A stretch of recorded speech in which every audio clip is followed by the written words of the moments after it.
મારા અંતિમ સંસ્કારમાં હું પહોંચી ગયો. હું જીવતો હતો તો મર્યું કોણ? એક રહસ્યમય ઘટના. હું જીવતો હતો છતાં મારા ઘરની બહાર મારી જ તસવીર સાથે શોકસભા ચાલી રહી હતી.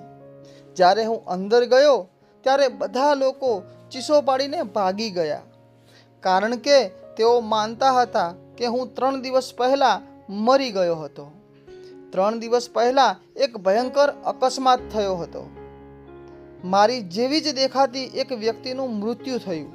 તેના ચહેરાની ઓળખ થઈ શકી નહોતી, પરંતુ મારા કપડાં, મારું પર્સ અને મારું ઓળખપત્ર તેની પાસે હતું.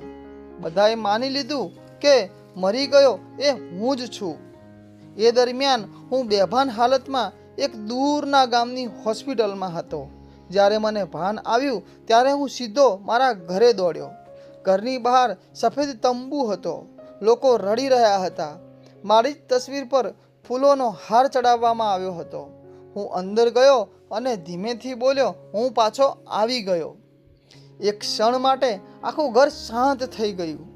પછી કોઈએ બૂમ પાડી, ભૂત! લોકો ભાગવા લાગ્યા. પણ મારી માતા મારી સામે આવી, મારા ચહેરાને હાથથી સ્પર્શ કર્યો અને રડતા બોલી, મારો દીકરો જીવતો છે.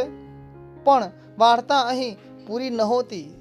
જે વ્યક્તિનું અંતિમ સંસ્કાર થઈ ગયું હતું તે કોણ હતો અને મારા ઓળખપત્ર તેની પાસે કેવી રીતે પહોંચ્યા?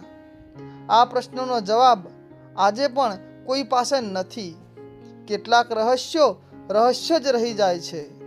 આવી રહસ્યમય ઘટનાઓ જોવા માટે અમારા આ વિડીયોને લાઈક કરો અને અમારી આ ચેનલને સબસ્ક્રાઈબ કરો. આભાર.